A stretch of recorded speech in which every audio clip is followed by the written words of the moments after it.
ప్రకటన గ్రంథము 2వ అధ్యాయము 1వ వచనం నుంచి చదివితే, 7 నక్షత్రములు తన కుడి చేత పట్టుకొని 7 దీపస్తంభముల మధ్య సంచరించువాడు చెప్పు సంగతులు ఏమనగా, నీ క్రియలను, నీ కష్టమును, నీ సహనమును నేనెరుగుదును. అన్నీ పడుతున్నావు అని చెప్పి చివరికి అంటాడు, మొదట నీకుండిన ప్రేమను నీవు వదిలితివని. అంటే అసలు ప్రేమ లేదన్నాడా? లేదు, ప్రేమ ఉంది, ఉండబట్టి అన్నీ కష్టపడుతున్నావు, తిప్పలు పడుతున్నావు, నానా బాధలు పడుతున్నావు, కానీ మొదట ఉండిన ప్రేమ మిస్ అయింది అన్నాడు. అంటే దాని అర్థం ఏంటంటే, మొదట ఉండిన ప్రేమ అంటే మొదట యేసుతో గడిపిన అనుభవం, యేసు ప్రభువులో ఆనందించిన అనుభవం, ఆయనని ఈ భక్తుని యొక్క సామీప్యము ద్వారా సంతోషపెట్టిన అనుభవం, అది జరిగింది. తర్వాత ఆయన పరిచర్య కూడా జరిగింది స్టార్టింగ్లో. అర్థమైందా? రెండు జరిగినాయి. యేసయ్యకు దక్కాల్సిన ప్రేమ యేసయ్యకు దక్కింది. తర్వాత పరిచర్యలో భక్తులు తయారు కావటం కోసం ఇతరులకు పంచాల్సిన ప్రేమ విషయంలో వాళ్ళకి దక్కింది. కానీ రాన్ యేసయ్యది కూడా తీసి వీళ్ళకే పెట్టడం సరిపోయింది. కష్టపడట్లేదు అనలా, అక్కడ భారం భరించట్లేదు అనలా, చాలా కష్టపడుతున్నావు, అబ్బో మామూలు బరువు మోయట్లా. కానీ మొదట అసలు ఇవేవీ లేనప్పుడు, స్టార్టింగ్లో క్రొత్తగా నాలో కళ్ళు తెరిచినప్పుడు, కూర్చున్నా, లేచినా, ఏ చేసినా, ఏ అడుగేసినా నేనే ఉన్నాను. చూసావా? ఆ అనుభవం మిస్ అయ్యావురా నువ్వు. అది నాకు కావాలి, అది నన్ను ఎంతో ఆకర్షించింది అంటాడు యేసయ్య. నువ్వు అలా ఉండాలి, నువ్వు నా బిడ్డవి, నువ్వు, నీలో నుండి నేను అది ఆశించే నీకోసం ప్రాణం పెట్టా. ఏం ప్రభా పరిచర్య చేద్దాం, అరే చెయ్యి, అది సెకండ్ హాఫ్. మరి ముందేం చేయాలి ప్రభా? ముందు నువ్వు కావాలి నాకు, నీ నుండి నాకు లభించాల్సిన ప్రేమ మిస్ అయిపోతుంది. అంటే జస్ట్ ఒక యంత్రంలాగా నిన్ను ఏదో నా పని కొరకు వాడుకోవడానికి నీకోసం ప్రాణం పెట్టానా మరి అని అడుగుతాడు. ఆన్సర్ ఏంటి? లేదు ప్రభా, నన్నుగానే కోరుకున్నావు, నువ్వు నాతో గడపాలని ఆశించావు, నా సాహచర్యాన్ని కోరుకున్నావు. అసలు నేను చేసేది ఉన్నా లేకపోయినా అది వేరే సంగతి, కానీ ముందు నేనైతే నీకు అందుబాటులో ఉండాలని నా నుండి నువ్వు ప్రేమను ఆశించి, ఆసక్తిని ఆశించి, ఇంట్రెస్ట్ను ఆశించి, తల్లి తండ్రి ఏ ప్రేమను ఆశించి బిడ్డకు జన్మనిస్తారు, అలాగే నువ్వు ప్రేమను ఆశించే. ఎంతమందికి అర్థమైంది? ఇప్పుడు మనం ఏం చేయాలి? సేవ చేయాలా వద్దా? పరిచర్య చేయాలా వద్దా? సువార్త చెప్పాలా వద్దా? ఆత్మ రక్షించాలా వద్దా? చేయాలా వద్దా? పెద్దగా చెప్పండి. చేయాలి. అయితే అంతా అదేనా? అచ్చంగా దాని మీదనే మనం మైండ్ పెట్టామనుకో, మనం యంత్రాలం. అది కాదు, ఆయనకు దగ్గరికి వెళ్ళిపోవాలి, ఆయనతో గడపాలి, ఆయనకు చెల్లాల్సింది మన నుండి చెందాలి. అది లాస్ అయిన సంగతి దేవుడు నాకు బయలుపరిచాడు. అప్పుడు నేను బాధపడ్డాను.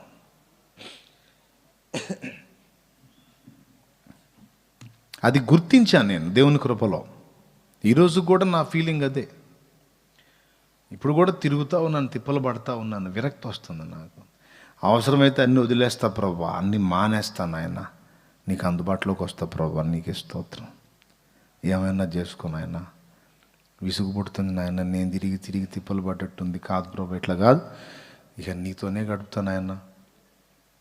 ఒకప్పుడు ఉన్నారా వీళ్ళందరూ? నాకు ఒకప్పుడు ఉన్నారా? నువ్వే కదా, ఎవరు లేనప్పుడు నువ్వే కదా. ఎవరు లేని నిశీధిలోనా యేసు ప్రేమ కలయికను, ఎవరు లేని నిశీధిలోనా. కన్నవాళ్ళు, కట్టుకున్న వాళ్ళు అందరూ ఉన్న ఆ నిశీధిలో నేను ఒంటరిని. ఈరోజు ఇంతమంది అన్నా అన్నా అన్నా అన్నా శాలేమన్నా శాలేమన్నా శాలేమై ఇంతమంది ఆనాడు లేరు. ఒక్కడిని, ఒంటరిని, అది నిశీది, రాత్రి, మధ్యరాత్రి, ఒక విరక్తి, ఒక వేదన, ఇక మరణమే కరెక్ట్ అనుకున్న తరుణం. అప్పుడు వచ్చాడు. ఎవరు లేరుగా, నేనున్నా. ప్రైజ్ ద లార్డ్, హల్లెలూయా. ఎవరు లేని నిశీధిలోన యేసు ప్రేమ కలయికను, ఎవరు లేని నిశీధిలోన యేసు ప్రేమ కలయికను, ఏనాటికి మారిపోని క్రీస్తుని మమకారమును. ప్రియులారా, మరి అప్పుడే ఉంది విజయం. చూడండి, ఈరోజు విజయ్ మామూలుగా లేడు. సత్తెనపల్లిలో సేవ చేస్తున్నాడు, ఇక్కడ పరిచర్య చేస్తున్నాడు, ఫుల్ బిజీ. కానీ ప్రారంభంలో విజయ్ ఇలా లేడు.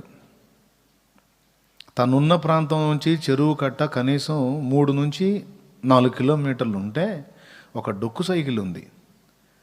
ఆ డొక్కు సైకిల్ వేసుకొని తొక్కుకుంటా ఆ చెరువు కట్ట దగ్గరికి వెళ్ళి దేవునితో ఏకాంతంగా గడిపాడు. అదొక మధురమైన అనుభవం. ఏమంటావు విజయ్? అవునా? మరి ఇప్పుడు ఉందా తమ్ముడు? ఏమైంది తమ్ముడు? అలాగని పరిచర్య చేయటం లేదా విజయుడు? చేస్తున్నాడు. అన్నీ ఓకే, చేయాలి కదా. మరి సత్యం కోసం పోరాడుతున్నాడు, రకరకాల వ్యక్తులతో మాట్లాడుతున్నాడు, తర్కిస్తున్నాడు, ఓపిస్తున్నాడు, సత్యాన్ని నేర్పిస్తున్నాడు, దేవుని కొరకు ఆసక్తి కలిగి ఉన్నాడు. బాగున్నా బాగా లేకపోయినా, తిన్నా తినకపోయినా, నిద్రపోయినా పోకపోయినా ఆయన కొరకు బ్రతకాలి, ఆయన కొరకు చావాలన్నట్టు అంకితమై కష్టపడుతున్నాడు. కానీ అన్నీ చూస్తున్నా, నా మట్టుకు నేను. కానీ ఇవేవీ లేనప్పుడు, ఒక కార్పెంటర్గా చెక్క పని చేసుకునే చెక్క పని కార్మికుడుగా ఉన్నప్పుడు, దినమంతా ఉదయం నుంచి సాయంత్రం దాకా కష్టపడే కష్టజీవిగా ఉన్న ఒక విజయాన్ని గుర్తు చేసుకుంటే, పొద్దున్నే తెల్లవారుజామున లేచి, పాము లేదు, పురుగు లేదు, బుట్ర లేదు, అక్కడ సరిగతోపుల అడవి పందులు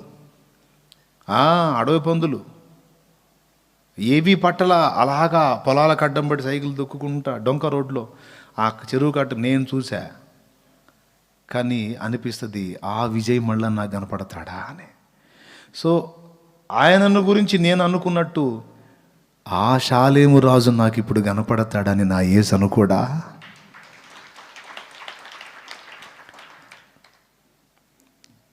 అనుకోడా? దేవునికి స్తోత్రం కలుగునుగాక. అది అర్థమయ్యే ఏడుచుకుంది.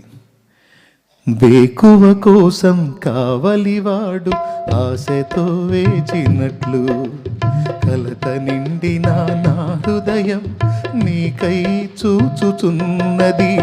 వేకువ కోసం కావలివాడు ఆశతో వేచినట్లు, కలత నిండిన నా హృదయం నీకై వేచు. నిరాశ ఊబి దిగిరాంది, నీపై ఆశ నన్ను నిలిపింది. నిరాశ ఊబి దిగిరాంది, నీపై ఆశ నన్ను నిలిపింది. నీవే చేరకుంటే, నన్ను చేరదీయకుంటే, నీవే చేరకుంటే, నన్ను చేరదీయకుంటే, కన్నీళ్లలో నేనుంటాను, కలలా ముగిసిపోతాను. కన్నీళ్లలో నేనుంటాను, కలలా ముగిసిపోతాను. యేసు నీ కోసం వెదికే నా ప్రాణం, నా తండ్రి నీ కోసం ఈ నా ఆరాటం. కాలాలు మారిపోతున్నా, నీకు చేరువక లేకున్నా, నా సమీపానను నేను చేరలేకపోతున్నా. దేవునికి స్తోత్రం. ఒకవేళ అంటే గింటే ఏసై నన్ను ఏమంటాడో తెలుసా? నువ్వు పెద్ద పాస్టర్ గారివయ్యా, నువ్వు పెద్ద సేవకుడివి, పెద్ద సంఘం, గుర్తింపబడ్డావు, మంచి పేరు, పెద్ద సేవకుడివి నువ్వు. Busy busy busy. ఇవన్నీ ఏమీ లేనప్పుడు ఒక్కసారి నీ గతాన్ని చూడరా వెనక్కి. ఎవరున్నారు? ఈరోజు మనుషులని సంతోషపెట్టడం కోసం, వాళ్ళని ఆదరించడం కోసం, ఓదార్చడం కోసం, వాళ్ళని బాగు చేయడం కోసం అన్నట్టు నీ మనసంతా అట్టే పెట్టేశావు.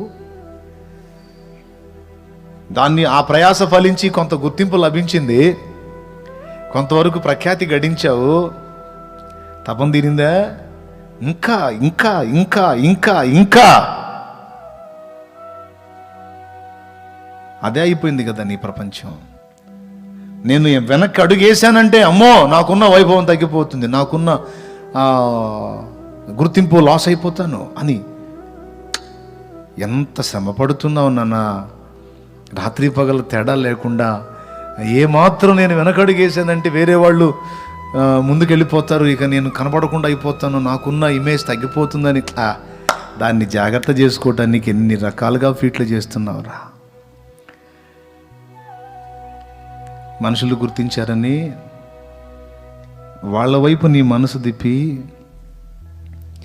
ప్రారంభంలో నాతో నువ్వు గడిపిన అనుభవాలు, ఆ దీన స్థితి, నువ్వు లాస్ అయిపోతున్నావు కదా. నాతో కాదు, జనాకర్షణలో బలైపోయి సేవ చేస్తున్నాను అన్న తలంపుతో ప్రజలకు పొద్దస్తమానం అందుబాటులో ఉండాలి, వాళ్ళని మెప్పించాలి, వాళ్ళని ఒప్పించాలి, వాళ్ళ ముందు ఈరోజు నాకు వచ్చిన ఇమేజ్ ఎప్పటికీ పోకుండా కాపాడుకోవాలనే తపనలో ప్రారంభపు దీన స్థితిని, దేవునితో గడిపిన లోతైన అనుబంధాన్ని తెగతెంపులు చేసుకున్న ప్రతి దైవజనుడితో దేవుడు మాట్లాడుతున్న మాట ఇది. హృదయ సున్నతి ఉంటే, యథార్థత ఉంటే మాట్లాడింది షాలేము రాజు అని అనుకోరు, పరిశుద్ధాత్మ దేవుని హెచ్చరికగా స్వీకరిస్తారు. నేను అనుకుంటాను, చాలామంది సేవకుల్ని గమనిస్తూ ఉంటాను, ఇంతసేటు వీళ్ళు ప్రజలకి అందుబాటులోకి వెళ్ళిపోతున్నారు, అసలు దేవునికి ఎప్పుడు వీళ్ళు సమయం ఇస్తున్నారు? దేవునితో ఎక్కడ గడుపుతున్నారు, ఎప్పుడు గడుపుతున్నారు, ఎలా గడుపుతున్నారు? ప్రతి విషయంలోనూ ప్రజల్లోకే గడుపుతున్నారు కదా, ప్రజల్లోనే వచ్చేస్తున్నారు కదా. ఈరోజు ప్రజల్లో గుర్తింపు వచ్చింది కాబట్టి అందుబాటులోకి వస్తున్నారు. అసలు స్టార్టింగ్లో ఎవరెవరికి తెలియదు కదా, అప్పుడు కూడా ఇంతే ఉన్నారా? నో, అప్పుడు అలా లేరు. నేనైనా వారైనా ఎవరైనా అప్పుడు అనుభవం వేరు. అప్పుడు పట్టించుకునేవాడేవాడు, పలకరించేవాడేవాడు? ఒక్క యేసయ్య తప్ప. దేవునికి స్తోత్రం కలుగును గాక. పరిశుద్ధాత్మ దేవుడు ఈ రాత్రి ఎందుకు ఈ పాయింట్ని రేస్ చేశాడంటే, ఏ స్థితిలో నుండి నీవు పడితివో ఒక్కసారి జ్ఞాపకం చేసుకో. నిలబడ్డానని నువ్వు అనుకుంటున్నావు, పరిచర్యలో నిలదొక్కానని నువ్వు అనుకుంటున్నావు, కానీ ప్రారంభపు ప్రేమలో పడిపోయావు, అధపాతాళానికి పడిపోయావు నువ్వు. ఇప్పుడు నీ పనిని చూసి నిన్ను నువ్వు మెచ్చుకుంటున్నావు. ప్రజలు మెచ్చుకుంటుంటే వాళ్ళ భజనకు, వాళ్ళ జేజేలకు ధన్యుణ్ణి అనుకుంటున్నావు. కాదు, దానికంటే ముందు ఒకటి మిస్ అయ్యావు. కష్టపడుతున్నావు, నిద్రపోవటల్లా ఆలోచిస్తున్నావు, ఐడియా వేస్తున్నావు, స్కెచ్లు గీస్తున్నావు, ప్లాన్ల మీద ప్లాన్లు వేస్తున్నావు, ఏదో చేద్దాం, సాధిద్దాం, చూపిద్దామని.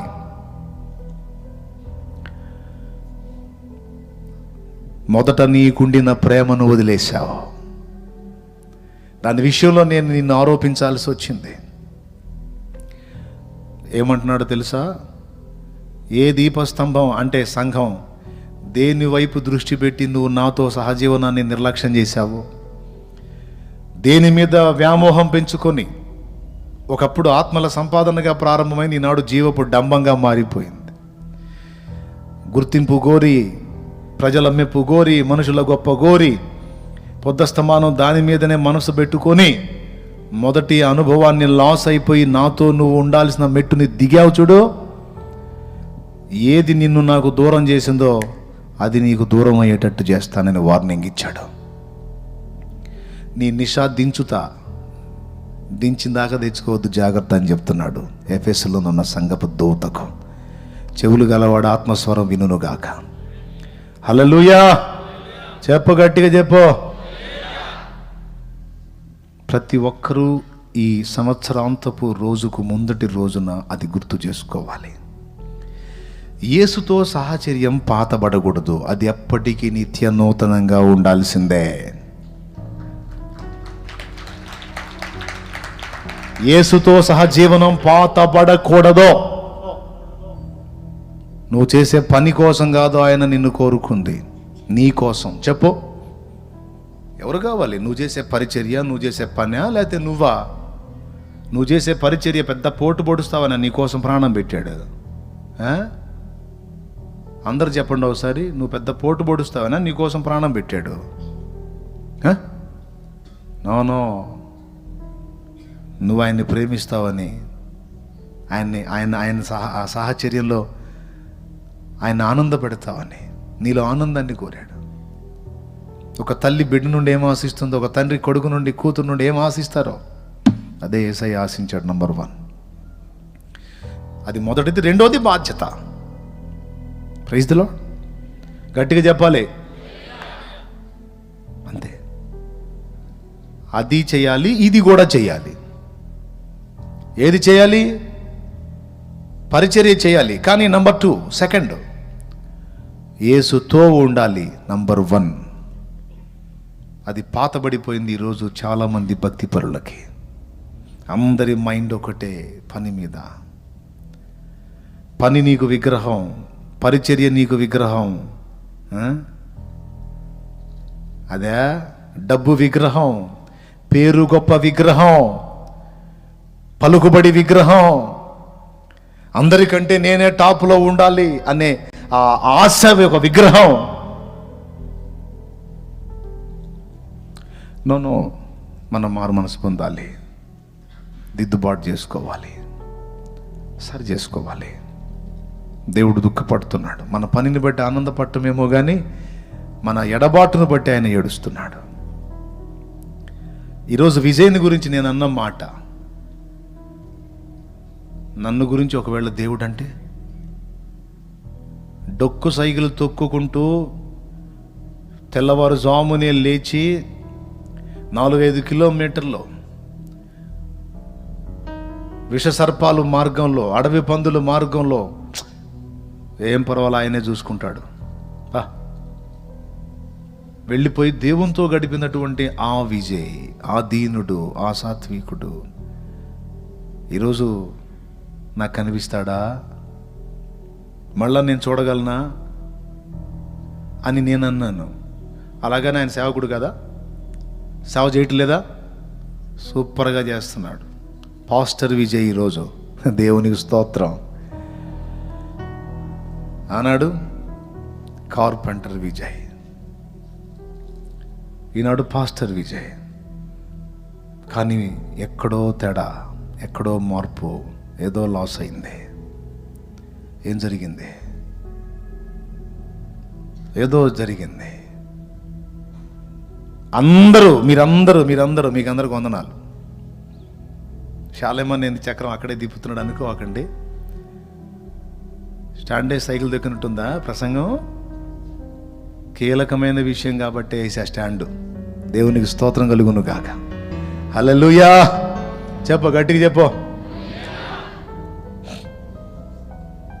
యేసయ్యతో సాహచర్యం పాతబడకూడదు.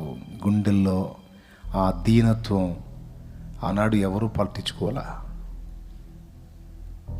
ఆయన దీవిస్తే, ఆయన ఆశీర్వదిస్తే, ఆయన నీ వాక్కును ఫలింపజేస్తే ఈరోజు జనాలు నీకు నీరాజనాలు జేజేలు పలుకుతున్నారు.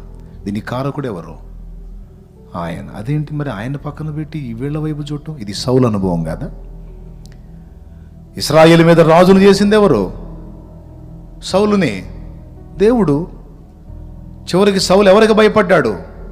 జనులకు జడిసి భయపడినందున నేను నీకు విరోధంగా, యెహోవాకు విరోధంగా పాపము తెచ్చుకొంటిని. సమూయేలుతో సౌలన్న మాట అది.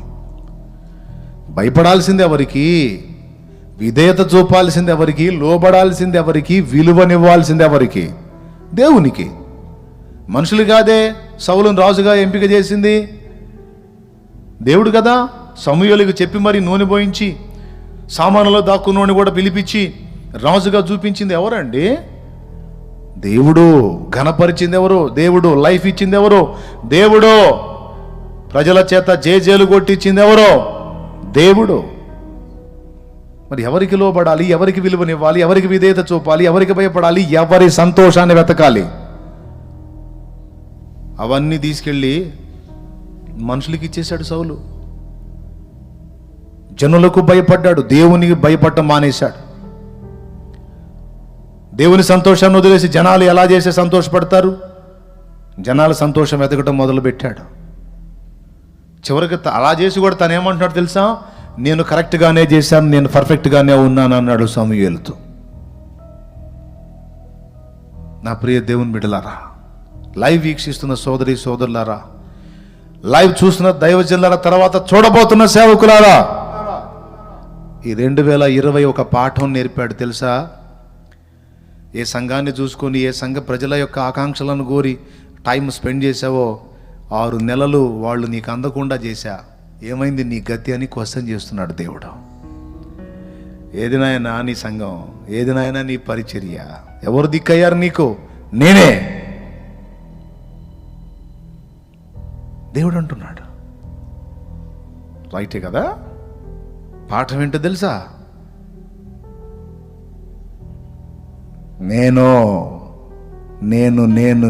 నేనే.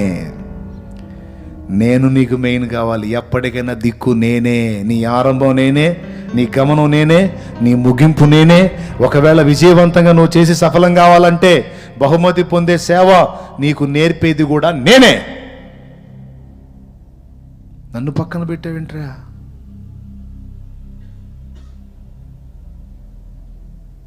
నన్ను నిర్లక్ష్యం చేసావేంట్రా? ఆ ప్రారంభంలో వినయం పోగొట్టావు, ఆ దీనత్వం పోగొట్టావు. జనాల సంతోషాన్ని ఎతుకుతున్నావేంటి? నా సంతోషం సంగతి ఏంటి? కాబట్టి క్లియర్గా చెప్పా. నాకు మీకు అందరికీ మాట్లాడమని కదా ప్రార్థన చేసుకున్నాం. సో దేవునికే మహిమ. నేను కూడా సరి చేసుకుంటా. ఆయన పాదాల దగ్గరికి వద్దాం. నీ హృదయంలో ఒక వేదన, నిజంగా నువ్వు ఆత్మీయుడివైతే, ఆత్మీయురాలివైతే, సేవ చేస్తున్నానన్న సంబరం కాదు, ఏదో నేను లాస్ అవుతున్నానన్న వేదన నిన్ను వెంటాడుతూ ఉంటుంది. నీ గుండెల్లో కన్నీళ్ళు ఉంటాయి. ఏ విషయంలో తెలుసా? యేసయ్యా, నీ సన్నిధి కోల్పోయాను, నీ సాహచర్యం లాస్ అయ్యాను, నాకు అర్థమవుతుంది అని నీ హృదయంలో, నీ కళ్ళల్లో కన్నీళ్ళు ఉంటాయి. అసలు ఆ స్పర్శే పోయింది నీకంటే చాలా దారుణంగా అయిపోయావని అర్థం.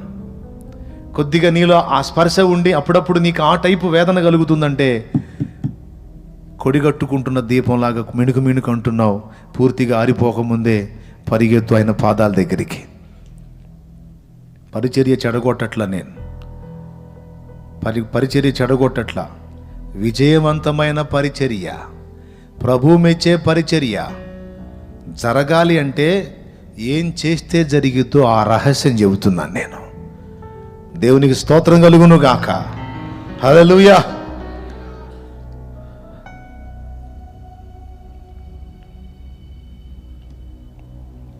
మనం కన్నీరు గార్చాలి, దేవుణ్ణి అడగాలి. తొలకరి కోసం భూతలమంతా ఆశతో చూచినట్లు, నీదు స్పర్శకై నా మనసు మిగులాశతో ఉన్నది. మీలో ఎవడు ఎలా ఫీల్ అవుతారో నాకు తెలియదు, ఎవరు ఎలా ఫీల్ అవుతారో నాకు తెలియదు, ఎవరు బోర్ అనుకుంటారో ఏమనుకుంటారో, లేదు దేవుని స్వరం అనుకుంటారో, మీ మెప్పు, మీ గొప్ప, మీ డబ్బా, మీ భజన నాకొద్దు. నేను చెప్పేది మాత్రం పరిశుద్ధాత్మ యొక్క హృదయ ఘోష. దేవునికి స్తోత్రం. తొలకరి కోసం భూతలమంత ఆశతో చూచినట్లు, నీదు స్పర్శకై నా మనసు మిగుల ఆశతో ఉన్నది. తొలకరి కోసం భూతలమంత ఆశతో వేచినట్లు నీదు స్పర్శకై నా మనసు మిగులాశతో ఉన్నది. నా వేదన నన్ను బలికాంది, నీపై ఆశ బ్రతికించింది. నా వేదన నన్ను బలికాంది, నీపై ఆశ బ్రతికించింది. నీవే పలుకకుంటే, నన్ను పలుకరించకుంటే, నీవే పలుకకుంటే, నన్ను పలుకరించకుంటే, కడువేదనతో ఉంటాను, కథలా ముగిసిపోతాను. కడువేదనతో ఉంటాను, కథలా ముగిసిపోతాను.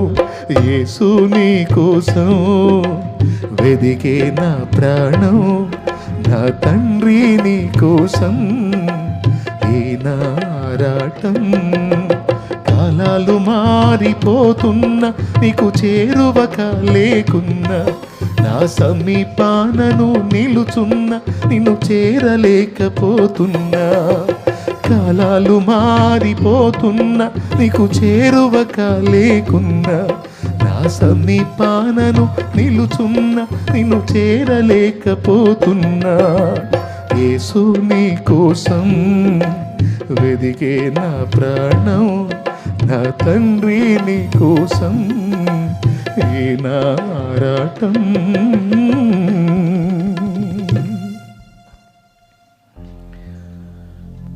యేసయ్యతో సాహచర్యం పాతపడకూడదు. రాసుకో, ఎప్పటికీ పడకూడదు. పాతబడిందా అది అదృశ్యమైపోయింది. అదృశ్యమైందా నువ్వు దేవుని పని చేసినా అది నిస్తేజం, నిస్సత్తువ, నిష్ప్రయోజనం. అదంత ఫలభరితంగా ఉండదు, అది ఎదుటి వాళ్ళకి జీవదాయకంగా ఉండదు, బహుమతి పొందినంతగా ఉండదు. నువ్వు ఎలా చేయాలో, ఏ విధంగా చేయాలో, ఎలా చేస్తే ఆయన సంతోషపడతాడో, నీ నుండి ఎలా ఆశించాడో నీకు తెలియాలంటే నువ్వు ఆయనతో గడపాలి కదా. కాబట్టి ఎవరు పాతపడ్డా యేసయ్య పాతపడకూడదు. స్తోత్రం చెప్పు. నీ భార్య పాతపడ్డా, నీ భర్త పాతపడ్డా, నీ పిల్లలు, తల్లులు, నీ వస్త్రాలు, వస్తువులు పాతపడొచ్చేమో, యేసయ్య పాతపడకూడదు. నంబర్ 1. నంబర్ 2, యేసయ్యతో సహవాసం, యేసుతో గడిపే అనుభవం పాతపడకూడదు. తమ్ముడు చెప్పాడు, ఆనాడు నీకున్న ఏకాంత అనుభవం ఈనాడు ఉందా తమ్ముడు అంటే ఏం చెప్తావు తమ్ముడు? నన్ను అడిగితే ఎరా షాలేము రాజా, ఎంత మార్పురా, అప్పుడున్నట్టుగా నువ్వు ఇప్పుడున్నావరా? షాలేము రాజు మీద పెట్టి చెప్పుకుంటున్నా, ఇక మిగిలిన రాజులందరికీ అర్థం కావాలని. దేవునికి స్తోత్రం కలుగును గాక. హల్లెలూయా. అందరూ అందరూ అందరూ బుద్ధి తెచ్చుకోవాలి. ఈ పాత సంవత్సరంలో లోటైనటువంటి ఆ సాహచర్యం ఇక రాబోతున్న నూతన సంవత్సరంలో తిరిగి దేవునితో పెనవేసుకోవాలి. యేసయ్య మిగుల ఆశతో ఎదురు చూస్తున్నాడు నీ కోసం, నీ సహజీవనం కోసం, సాహచర్యం కోసం, నీ ప్రేమ కోసం ఆశతో ఎదురు చూస్తున్నాడు. మొదట నీకుండిన ప్రేమతో నువ్వు మరలా తిరిగి వస్తావని. ఆమేన్. ఆ ఆశ యేసు నామములో తీరునుగాక. యేసయ్య ఆశ ఎప్పుడు తీరిద్ది? మనం తిరిగి సరిదిద్దుకొని నాయన దగ్గరికి చేరినప్పుడు. ఆరంభంలో ఏమీ లేని దీనుడుగా ఎలాగైతే వెళ్ళి ఆయన ముందు అయ్యా అన్నావో, ఈరోజు ఎంత ఉన్నా మొత్తం పక్కన పెట్టి, ఇదిగో ప్రభువా నీ దాసుడను, నీవు చాలు ప్రభువా, చాలునయ్య నీ కృప నా జీవితానికి,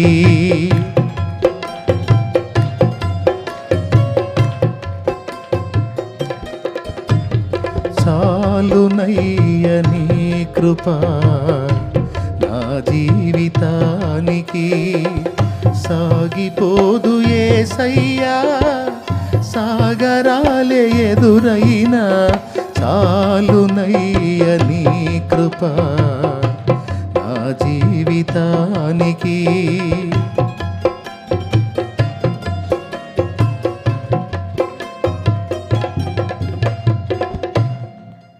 కోరుకుంటూ ప్రతి ఒక్కరు కూడా ఆయన పాదాల దగ్గరికి వెళ్ళాలి. అది జరగాలి. కోల్పోయిన సాహచర్యం తిరిగి పెనవేసుకోవాలి. పరిగెత్తుకుంటే ఆయన కాళ్ళు హత్తుకోవాలి. నిజమే, నేను లాస్ అయ్యాను, అన్ని పొందినట్టున్నాను కానీ నిన్ను లాస్ అయ్యాను, నీ సహజీవనం లాస్ అయ్యాను, నీ సాహచర్యం లాస్ అయ్యాను, నీతో లోతైన అనుబంధం నేను లాస్ అయ్యాను. ఇవన్నీ తర్వాత నాకు నువ్వు కావాలయ్యా, నాకు నువ్వు కావాలి. నువ్వు దూరం అయ్యి ఎన్నెన్నో నాకేం ప్రయోజనం ప్రభా.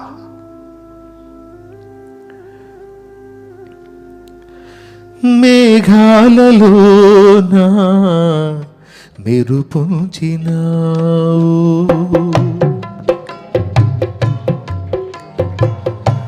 మేఘాలలోన మెరుపుంచినావు, త్యాగాలయందేమా అనురాగాలుంచినావు, త్యాగాలయందేమా అనురాగాలుంచినావు, సాగలేని జీవిత సమరములో, సాగలేని జీవిత సమరములో వేగమే దూతనంపి బావుగా నిలిపావు. చాలునయ్య నీ కృప నా జీవితానికి,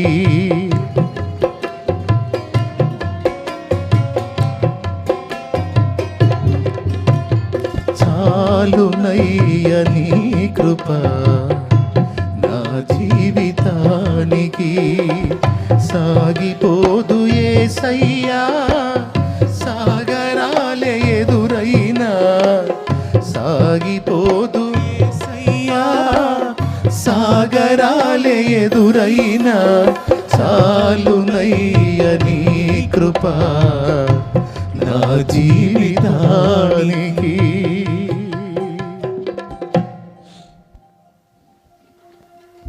యేసయ్య వాక్యం పాతబడిపోయింది. అంత వాక్యాసక్తి లేదు, అంతసేటు వాక్యం చదివింది లేదు. ఇప్పుడు స్టార్టింగ్లో గంటల గంటల వాక్యం, ఒక్కొక్క స్టోరీ ఎత్తుకుంటే అయిపోయిందాకా. ఈరోజు ఆచారబద్ధంగా ఒక అధ్యాయం, అస్సలు చదవలేదు. శాలేమ్మను కొంపదీసి అడిగితే చదివారా అని అడిగితే చదవలేదని చెప్పడానికి ఇబ్బంది లేకుండా ఒక అధ్యాయం.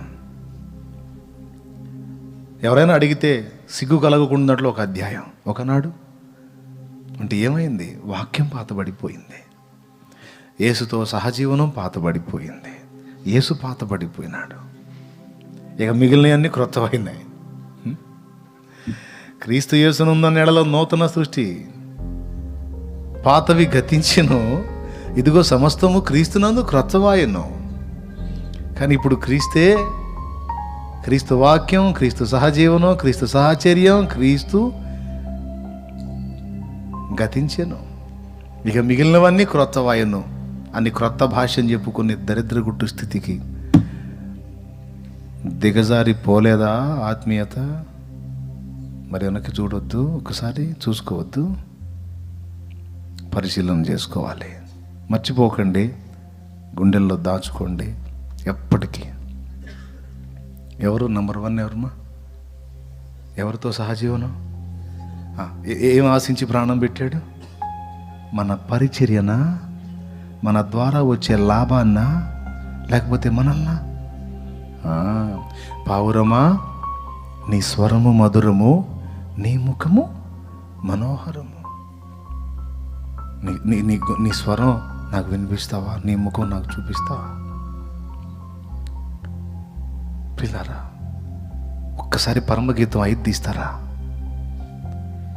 పరమగీతం 5 ఒక్కసారి తీస్తారా? ఈరోజు మనం గుర్తు చేసుకొని పశ్చాత్తాపడి దేవుని పాదాలు పట్టుకుందాం. 5:2 చూడొక్కసారి, తొందరగా చూడు, టైం అయిపోయింది.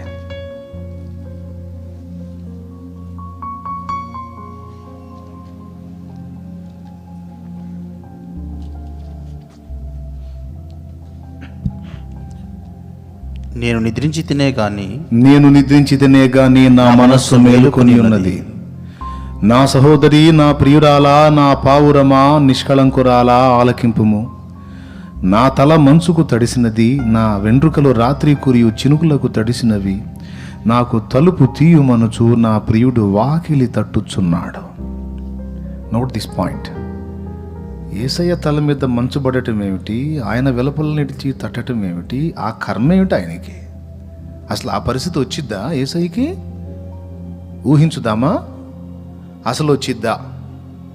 అది యేసయ్యే మనతో, సంఘంతో అన్నాడు అని కదా మనం పరమగీతానికి భాష్యం చెప్పుకుంటున్నాం, అర్థం చెప్పుకుంటున్నాం. అదే నిజమైతే ఆ ప్రియురాలు నువ్వు నేను కావాలి, ఆ ప్రియుడు యేసయ్య కావాలి. యేసయ్య తలుపు తట్టడం ఏమిటి, వెలపటు ఉండటం ఏమిటి, ఆయన తల వెంట్రుకలు మంచుకు తడవటం ఏమిటి, ఆయన తల మంచుకు తడవటం ఏమిటి, రాత్రి కురియు చినుకులకు తడవటం ఏమిటి? అంటే అసలు దేవుడి మీద వాన పడిద్దా, దేవుడి మీద మంచు పడిద్దా, దేవునికి వాటి వల్ల ఏమైనా ఇబ్బంది కలిగిద్దా, దేవునికి వెలపటు నిలబడి తలుపు తట్టుకునే గతి పట్టిద్దా? మామూలుగా దేవుని కోణంలో చూస్తే అసలు అవన్నీ అసంభవం. కానీ మన విషయంలో దేవుడు యేసయ్య ఒక ప్రియుడుగా మన ముందు ప్రత్యక్షం అవుతున్నాడు. ఒక ప్రియుడు తన ప్రియురాల్ని ప్రేమించినట్లు ఆయన మనల్ని ప్రేమిస్తున్నాడు. ఇప్పుడు ఆయన ఏమంటున్నాడో తెలుసా? నీ సహవాసం దూరమైనందున, నీ సాహచర్యం దూరమైనందున ఇదిగో ఈ స్థితిని నేను ఫీల్ అవుతున్నాను. దేవునికి స్తోత్రం కలుగునుగాక. హల్లెలూయా. ఇలాంటి అనుభూతిని నేను ఫీల్ అవుతున్నాను. మీకు అర్థమైందా? ఎట్లా అంటే, రాత్రి మంచుకు తడిసేవాడు ఎలా ఇబ్బంది పడతాడో, రాత్రి వర్షం కురిస్తే ఆ వర్షానికి తడుస్తున్నవాడు ఎలా ఫీల్ అవుతాడో, అలాంటి స్థితిలో ఉండి తలుపు తట్టితే తీయకపోతే ఒకడు ఎలా ఫీల్ అవుతాడో అలా ఫీల్ అవుతున్నా నీ విషయంలో నేను. కానీ నువ్వేం చేస్తున్నావు తెలుసా? లోపల కూర్చున్నావు, నీ చుట్టూ ఒక ప్రాకారంలాగా ఒక గది ఏర్పాటు చేసుకున్నావు, గదిలోకి వెళ్ళి గడియేసుకున్నావు. నువ్వు ధరించిన వస్త్రాలు, నువ్వు కలిగి ఉన్న ఆభరణాలు, నువ్వు పూసుకున్న పరిమళ ద్రవ్యం, అవి చూసుకొని పరవశం పొందుతున్నావు. ఆహా, నేను ఇంత పరిమళం ధరించాను, నా వ్రేళ్ల నుండి జటామాంసి గడియల మీద స్రవిస్తుంది అంటే పరిమళం. అర్థం కాలేదా? అంటే దేవుడిచ్చినవి చూసుకొని ఇచ్చిన దేవుణ్ణి గడి వేసి తలుపు వెనక నిలబెట్టినట్టు. మళ్ళీ చెప్పేదా? దేవుడిచ్చినవి పొందుకొని ఇచ్చిన దేవుణ్ణి తలుపు బయట నిలబెట్టినట్టు. ఒక మాట చెప్తా, ప్రియుడు దూరమయ్యి ప్రియుడు తలుపు వెలపటు ఉండి ప్రియురాలు ఎన్ని ఆభరణాలు వేసుకుంటే ప్రయోజనం ఏంటి? ప్రియురాలు ఎన్ని పరిమళాలు పూసుకుంటే ప్రయోజనం ఏమిటి? ఈ పరిమళాలు, ఈ ఆభరణాలు, ఈ అలంకరణ అంతా ఎవరిని ఆకర్షించడానికి? ప్రియుడినే కదా. ఆ ప్రియుడినే తలుపు వెలపట్టు నిలబెట్టేశావు, ఇంకేం ఫాయిదా? కరెక్ట్ కదా? చాలామంది ఇలా ఉన్నారు. ఏసై ఇచ్చినవి చూసుకుని అందులో బిజీ అయిపోయి ఏసైకి తలుపేశారు. అందుకే తలుపు తడుతున్నాడు. తలుపుది, నేను నీతో ఉండాలనుకుంటున్నాను. గడేసేసి చివరికి ఆ గడి తీయబోయేటప్పుడు కూడా, ఆ తలుపు కొడుతుంటే వెళ్ళి తీయొద్దు, ఆ గడి తలుపు తీయబోయేటప్పుడు కూడా నా వ్రేళ్ల మీద నుండి జటామాంసి గడియల మీద స్రవించును అని ఇది చూసుకొనే సరిపోయింది. ఎవని నిమిత్తం అవన్నీ ఉన్నవో, ఎవని వలన కలిగినవో, ఎవని బట్టి కలిగినవో అతడేమో వెలపట్టున్నాడు. ఈరోజు చాలా మంది ఆత్మీయ జీవితం ఇలానే ఉంది. అసలు తలుపేసి బయట నిలబెట్టారు, ఇచ్చినవన్నీ పొందేసుకొని వాటిలో ఆనందాన్ని వెతుక్కొని వాటిని చూసి మురిసిపోతున్నారు. తలుపు కొట్టి కొట్టి విసుగు చెంది వెళ్ళిపోతున్నాడు ప్రియుడు. ఈరోజు ఆయన వెళ్ళిపోకముందు ఆయన పాదాలు పట్టుకో అని దేవుని ఆత్మ చెప్తున్నాడు. ఆయన సమీపంగా ఉండగానే ఆయన వేడుకోండి అని. కాబట్టి నా ప్రియ దేవుని బిడ్డలారా, ఒక్కసారి మనం మన గత ఆత్మీయ అనుభవాన్ని పరిశీలించుకుందాం. ప్రారంభంలో వాక్యాన్ని విపరీతంగా ప్రేమించాం, చదివాం. దేవుని సహవాసాన్ని కోరుకున్నాం, పరిశుద్ధుల సాంగత్యాన్ని ఆశించాం, దేవుని సన్నిధిని ఆశించాం. ఏ గుర్తు కోరలేదు, ఏ డాబు కోరలేదు, ఏ డంబం కోరలేదు, ఏ మహిమ కోరలేదు. ఎవరు పట్టించుకున్నారో చూడలేదు, ఎవరు పట్టించుకోలేదో చూడలేదు, ఏది పట్టించుకోలేదు. ఆయన ఆయన ఆయన ఉంటే చాలు అన్నంత మధురానుభూతి. కానీ ఇప్పుడు అన్నీ ఉన్నాయి ఆయన ఒక్కడి పక్కన. సో ప్రార్థన చేద్దాం. దేవా,